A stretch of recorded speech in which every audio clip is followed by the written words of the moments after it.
तो माइक्रोफोन बहुत अच्छा है कि लेकिन खतरा रिकॉर्ड करी छ माइक्रोफोन किया है दोनों है ना एगो ऊपर नीचा दोनों गाइज अहिले चाहिँ हामी गाइज कोन अपनी अछि बाद में देखब त के भएको थियो भने यहाँ हामी के भन्छ उता पोखराबाट स्याङ्जा आउँदै थियौँ यहाँ बिचमा अनि एउटा हेलु भन्ने ठाउँ छ त्यो हेलु भन्ने ठाउँबाट रापाकोट आउने एउटा रोड छ ठ्याक्कै अनि 8 किलोमिटर हेलुबाट रापाकोट 8 किलोमिटर अनि यो 8 किलोमिटर भन्नाले यो 4 नम्बर वार्ड आउन चाहिँ 8 किलोमिटर यहाँको वार्ड पनि 5-5 किलोमिटरको दूरीमा छ लगभग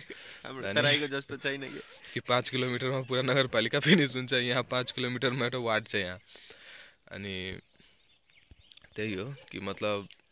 त्यहाँबाट आउँदा चाहिँ एउटा सडकमा चाहिँ सडक एकदम साँघुरो बाटो छ त्यहाँ जस्तै कि हेर्न सक्नुहुन्छ त्यहाँ तल हल्का हल्का देखिन्छ होला त्यहाँ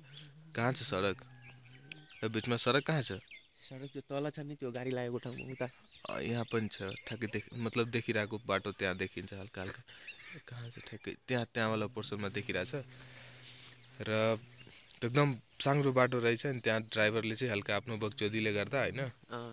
बकचोदीले झन्डै झारेको थियो झन्डै झारेको थियो त अनि त्यहाँ त्यो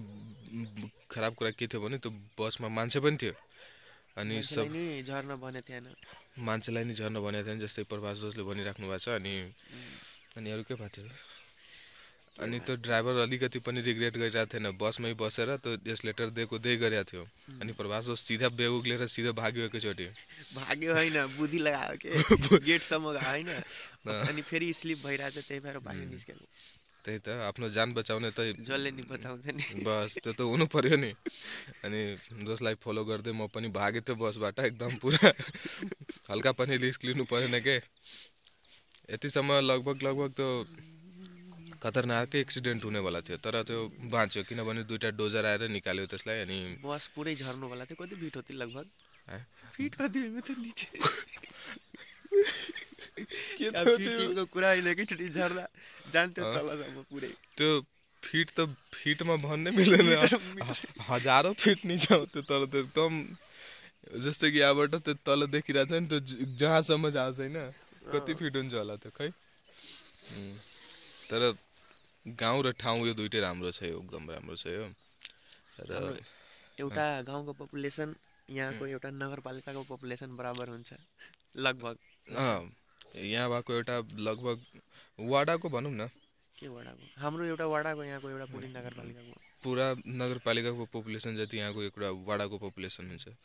तर खासमा हामीले अर्को वाडाहरू हेरेका छैनौँ होइन तर पनि होला नि यहाँ कस्तो होला तर पनि जति यहाँ छ त्यतिकै अर्को वार्डमा पनि हुनसक्छ होला र सबभन्दा राम्रो